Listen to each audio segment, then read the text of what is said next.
Okay. Have you ever, ever just get that, mental movie playing in your head? Uh-huh. You know, the one where you Absolutely. made a different choice or took a different turn, Yeah, yeah. and your whole life just kind of, unfolded in this completely different, unexpected way. All the I time. feel like it's a Yeah, pretty universal human experience, definitely. this kind of, fascination with It the is. what ifs. Yeah. And that's kind of what we're diving headfirst into today. That's right. We've been looking at this Yeah. really interesting collection of thoughts and experiences all centered around this character named Nora Seed Uh-huh. and her really unique opportunity to kind of explore these multitude of different potential lives. Yeah, music. Like at the heart of it all is the book A Biblioteca de Meia-Noite, or The Midnight Library, Right, the Midnight Library. as you probably know it. Yeah.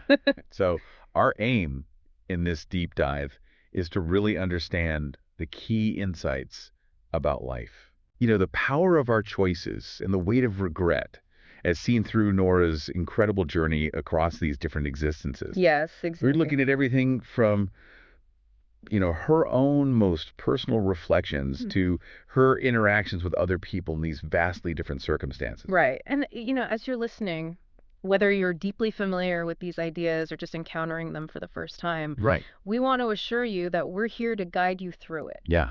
We'll connect the dots, we'll highlight what matters. We won't get bogged down Right. in unnecessary details. Yeah. Just kind of. Just think of us as your fellow travelers on Yeah. this thought-provoking journey. Right. Fellow travelers on this journey. Yes. So we first meet Nora at a point in her life where she's feeling really lost. Yes. Like profoundly lost. Yes. There's this overwhelming sense of loneliness, Yeah. regret. Uh-huh. And she described her life as a cacophony of absurdities. It's very stark. It's like a really stark image of how she's perceiving her own existence. And the source material gives us some specific anchors for this. We learn that she quit swimming, which had clearly been a significant part of her identity. Right. And then there's the band that kind of dissolved with her brother, which had its own set of disappointments. Right.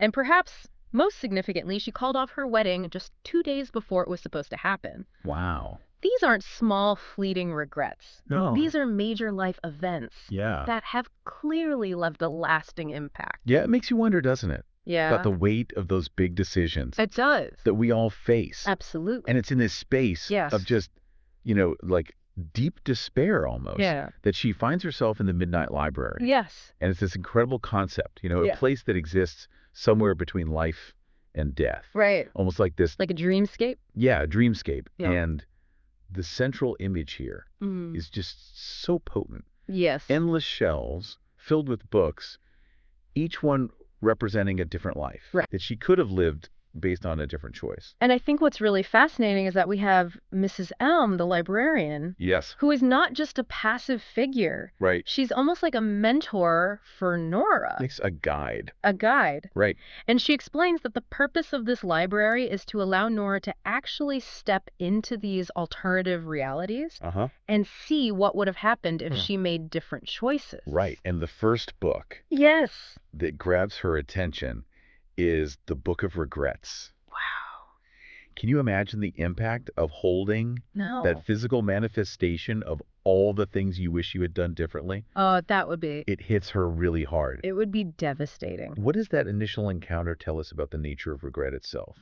I think it really brings to the forefront the emotional weight. Yeah. It's not just a mental exercise for her. Right. She's confronted with the sheer volume Yeah. of missed opportunities Yeah. and the alternative paths. And that triggers this intense feeling of guilt and pain, Yeah. almost like she's fallen short Uh-huh. in her own estimation of herself. Right. So it's not just, how other people see her, Right. but how she sees herself. Right. And that book becomes a physical embodiment of this turmoil. Right. And it makes you think about, do we all carry around our own invisible book of regrets? Yeah, and I think probably most of us do to some degree. Yes. So driven by this intense curiosity and maybe this hope that she could find a better version of herself, Right. A better life. Uh-huh. She starts to open some of these books Yes. and step into these alternate realities. Right. One of the first we see is a life where she did go through with marrying Dan. Okay. And they end up running this pub together Right. in Oxfordshire called Littleworth. Littleworth. It sounds Lovely. Kind of like that cozy. Isn't it like Yeah. just the kind of... Yeah, like a very settled. Yeah, a charming pub in the English countryside. Yeah, that she might have envisioned for herself. And it has all these details that make it just so idyllic. Yeah. Like they have this Burmese cat named Voltaire. Oh, wow. You know? That's cute. It just seems like Yeah. such a peaceful existence. Yeah. And, maybe this is what we all think we Right. want. This Yeah. is the simple life. Right, this is the simple life that I'm striving for. Yeah. But as we know, the reality is much more nuanced. Right. What Nora quickly discovers is that this life isn't perfect. Yeah. Dan has been unfaithful, Oh. and their relationship is strained and unhappy. Sad. Yeah. The dream has soured. Yeah, it's soured. What we learn from this? Yeah. What is a key insight that we can draw from her experience in this seemingly ideal life? Well, I think that it really highlights how our idealized versions of alternative lives often miss that Yeah. kind of the gritty details of daily reality, Right. the unexpected challenges. We tend to focus on what we perceive as missing Yeah. in our current situations Right. without fully accounting for the downsides. Right. Or the complexities Right, or the of complexity. any path that you take. The grass isn't always greener, it's just a different shade of green. Right. And it probably needs mowing too. Right. It probably needs mowing too. Yeah. Next, she finds herself in Australia, Okay. living in Sydney with a conspiracy theorist named Jojo Jojo. after the death of her friend Izzy. Right. She's working in a surf shop, Okay. enjoying the sunshine, Mm-hmm. but there's still this underlying sense of loss Yeah. and this feeling of being adrift. Yeah. Even a change of scenery Uh-huh. hasn't solved her internal struggles. Exactly. Even in this carefree, vibrant environment, Right. that sense of displacement Yeah. and grief persists. Yeah. And in the source material, it even mentions a poem Right. she shared on Instagram in this life called Fire, Wow. which kind of hints at this Right. deep internal struggle despite the sunny exterior. Right. So, our external circumstances Yeah. don't always reflect our internal Emotional state. emotional landscape. Right. Have you ever experienced that? Absolutely. Yeah. Where just a change of scenery Yeah.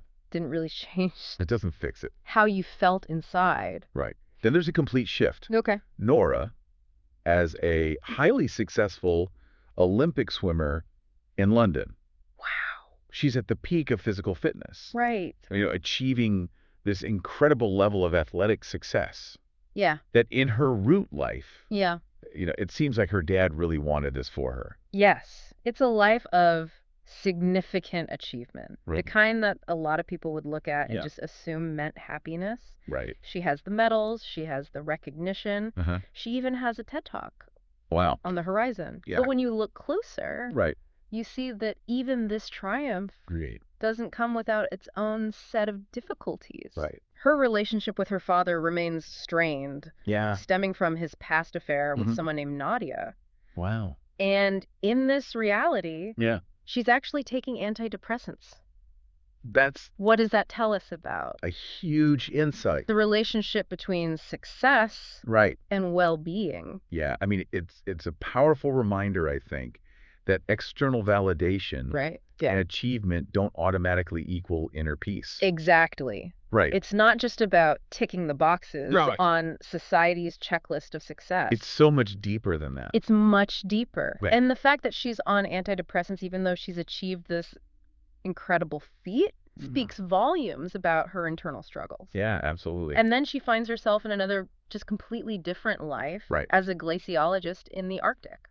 Wow. Talk about Talk about a contrast. a stark contrast to her previous lives. This is a solitary, demanding existence Right. in this really harsh environment. It's about as far removed, It is. Yes. from her quiet life in Bedford as you can imagine. Right. There's the isolation, the constant threat of the elements, Yeah. and then this intense encounter Yeah. with a walrus And the polar bear. and the polar bear. The terrifying. Face off with the polar bear. Yeah. It's a life or death situation. What do you think this extreme experience brings to the surface for Laura? Well, I think that it really forces her to confront that most basic instinct, the will to survive Yeah. in that moment of extreme danger. Yeah. She realizes she doesn't want to die. Right. It strips away all those layers of regret and self-doubt, Yeah. and it reveals that fundamental desire Just to live. to live. Yeah. And then Another interesting thing that happens in this life is she encounters Hugo, Right. who is another slider, Another slider. another person She's not alone. who is navigating these realities. Right. So that suggests that Nora's experience is not totally unique. There might be others out there who Yeah. are grappling with this. Yeah, with this idea of the vastness of potential lives. Exactly. Then we see Nora as the lead singer of a successful band, Okay. the Labyrinths, The labyrinth. which in her original timeline Right. was her brother Joe's passion and dream. Okay.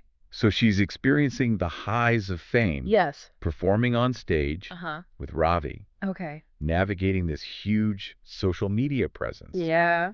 It seems like the ultimate rock star fantasy. It does have the glamour, Yeah. the energy of the performances, Yeah. the adoration from the fans. It's a Uh-huh. life that many people would envy. Yeah. We even learn about one of their songs, Howl. Right. But even in this exciting and fulfilling existence, There are. there are these underlying challenges, the demanding schedules, Right. the pressure from her team, Yeah. and the sense that maybe this isn't really her shining through. Yeah. So it seems like a lot of these lives, while drastically different on the surface, Yeah. leave her feeling like Something's missing. something's missing. Right.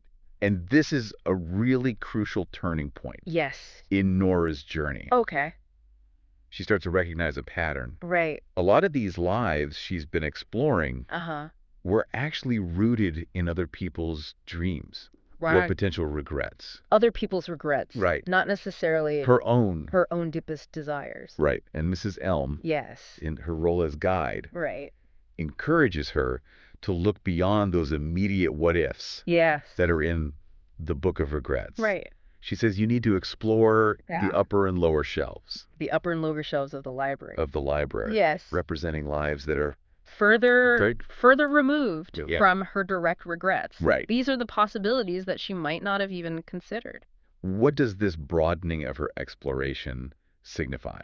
Well, it suggests that she's moving beyond just trying to undo past mistakes. Right. And she's now actually trying to understand the Right. sheer range, Yeah, like the multitude of... the multitude of Yeah. ways that a life can unfold. Right. And there's this analogy of the chessboard Yes, the chessboard. that Mrs. Elm uses Yes. to explain that there are almost infinite possibilities Yes. within life, Just like just like in chess. in chess. It really helps to put into context the sheer scale. It's a really powerful image. Yeah. Because it highlights the idea that even small choices Right. can have these huge Yeah, these ripple effects. ripple effects Right. and create this web of possibilities. That's so complex. That's so complex. Yeah. And after that, Yeah. we see her encounter Dylan Right. and experience just this rapid fire succession Yeah. of brief alternative lives. Yeah, it's like this montage. It's just a montage, and Yeah. it really drives home the point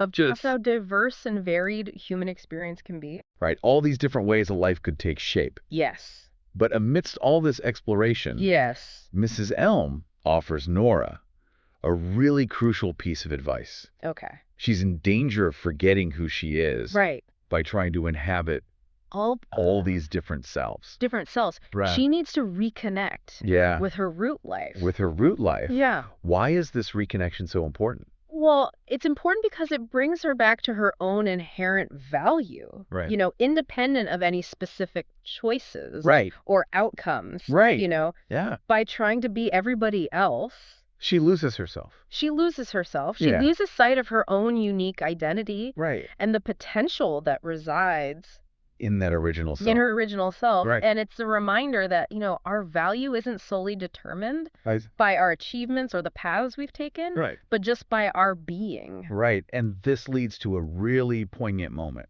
Yeah. where Nora briefly returns to a life where she's with Ash and Molly. Okay. And she experiences this genuine sense of connection Right. and belonging. Yes. And the source material mentions that she feels like she could stay in this life. Yes. What does that tell her? I think it highlights the importance of human connection, Connection. the simple comfort Yes. of genuine relationships. Yes. It's in those moments of shared experience and love Exactly. that she finds this kind of peace and contentment. Yes. And then the library catches fire, Oh. which feels incredibly symbolic. What does that represent? I think it's this purging, Yeah. this destruction of all these lives. Uh-huh. that weren't truly aligned Right. with her authentic self. Yes. The ones that were driven by regret or these external expectations Yeah. rather than her own inner desires. Right. It's almost like the universe is forcing her Yeah. to confront what really matters. Yeah. And it's in the face of this potential loss. Yes. Of all these possibilities, Right. that Nora has this profound realization. Okay. She doesn't want to die. Wow.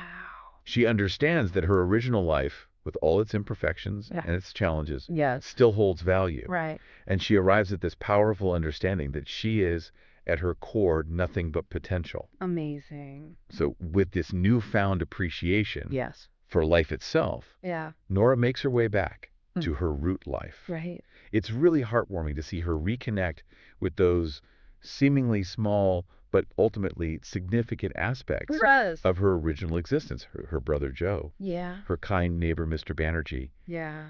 even Mrs. Elm, Mrs. Elm. who is now residing in a care home, Right. and that stray cat Right. that had become kind of this presence in her life. I love that there's this Yeah. newfound appreciation for the Yeah. ordinary. Yeah, absolutely. And she makes choices to Yeah. engage with her life Yeah. in these really meaningful ways. Yeah.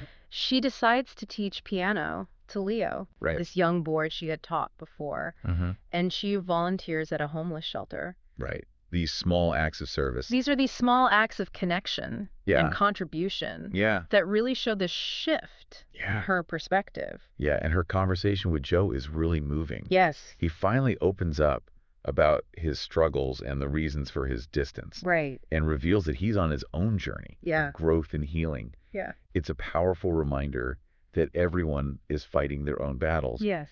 and often our perceptions of others' lives Don't capture the full picture. full picture. Right.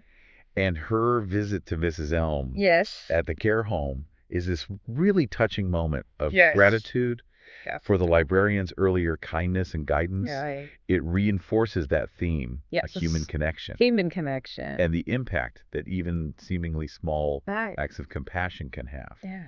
And our deep dive culminates with Nora sharing her experience in this really profound social media post. Uh-huh. It says, "One thing I learned," written by a nobody who has been everybody. I love that. It's such a concise and powerful. It is summary of her journey. Yeah. It's understanding Yeah. that her current life has value Right. and it doesn't need to be The imagined perfection this imagined perfection of another. of another reality. So the central theme that emerges from this journey Yeah. is this reminder that even our ordinary lives Uh-huh. are this complex tapestry Yeah. woven with, Joys and sorrows. yeah, joys and sorrows. You know, and often these idealized versions that we conjure up in our minds Yeah. don't account for The challenge, or the gifts the gifts of our current circumstances. of our present circumstances. Right. And Nora's ultimate understanding is so crucial. Right. She doesn't need a perfect life. No. She needs to embrace the potential that's already there. That's already there within her current life. Exactly. To make different choices. Yes. To find meaning and connection In connection. in those everyday moments. And that brings us to our final thought. Right. For you, our listener, Yeah. as you've been on this journey Yeah. with Nora through all these possibilities, Uh-huh. consider what untapped potential might be present In your own in your own life right now. right now. You know, maybe Yeah. while you're busy imagining other paths, Right. there are subtle joys Yeah. and meaningful connections Yeah. and quiet strengths that you haven't even noticed yet. that you haven't even noticed. Well- And it's worth taking a moment to think about that. Yeah. Those often unseen possibilities. I think that's a great place to leave it. Yeah, Thanks for joining us on this deep dive into the Midnight Library. my pleasure. Really fascinating stuff. Yes, it is. Until next time. See you then.